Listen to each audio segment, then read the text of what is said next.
Okay, so last time when I come around to pass this guard, sometimes in competition jiu-jitsu, rather than letting me score the points, Pavel is rolling to his knees. And when he does, I can control his roll with this grip. I push my hand on the mat, and a little space opens under his hip. So as he rolls to his knees, roll to his knees, I put my first hook in, second hook in, and now we're on the back. And we can play the game. Okay?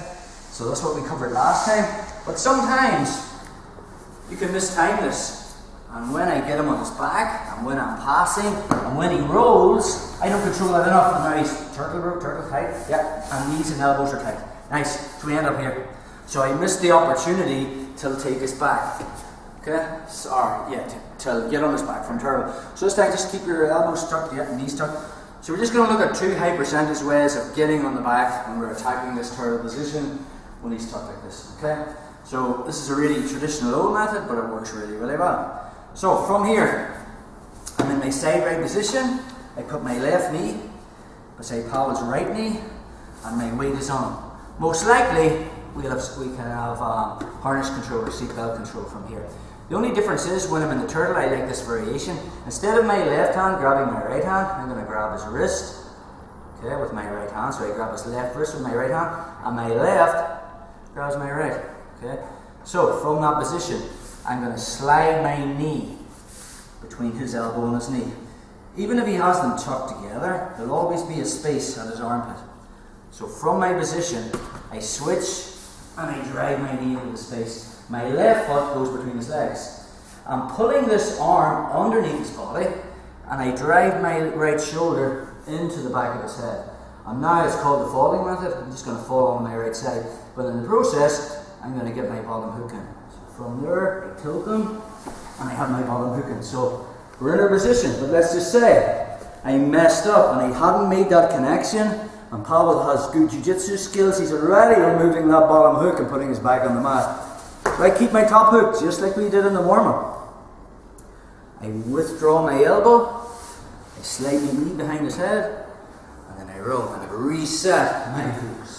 So we're in our position that we've been playing from week 1. Okay? If he knows jiu-jitsu, he'll most likely have a baseball bat grip.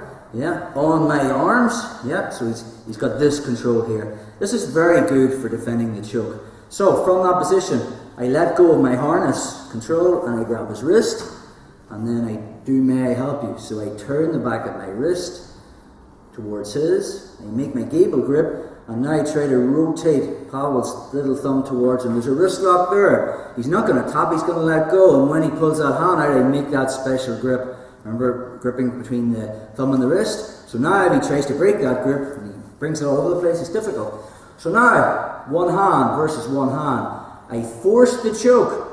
Okay? He's pulling really hard to stop the choke, then I just relax my arm. We have the tricky arm bait. I just flop this out, bring it over, and put it behind his butt. Okay? And that's where we got to last time. Then we dealt with the tucked chin. So he tucked his chin in. We showed the 2 methods, the dig in and the slice in. So if we go for the dig in, I got the sharp bit of my wrist under his chin.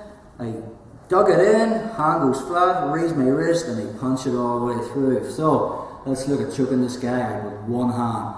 If I've got both his arms tied up, I'm going to use one arm. So this is the deep arm one. So if I manage to get it deep, whereby my elbow is below his chin, and I got it all the way in, and I'm here, to finish the choke, okay, very similar to the rear naked. Instead of my hand having the bicep, it's on the shoulder, and instead of this hand going on the back of the head, I'm going to use my head. So my head is tight to his. I'm driving it forward, I'm ear to ear, and all I do is I bring my elbow into his chest to get the choke. Now this is a blood choke because I'm on both jugulars. My right forearm is cutting off one, or my biceps cutting off one, my forearm's cutting off the other, and it's a blood choke, it's that. Now sometimes, when you're dealing with this tucked chin, you only get to there. See the way my elbow isn't below his chin? If that's the case and I can't get it any further, I can still finish it one-handed. This is a shallow one-arm choke, but this time it's a nerd choke. So from that position, I make the grip on the shoulder, and I just pull my right elbow behind me, like this. Okay? It's a nerd choke, so it's different. So let's take it from the start again. Always turtled. Just turtle over again. Good. So, we're in the side right position. I'm going to attack the turtle with this falling method.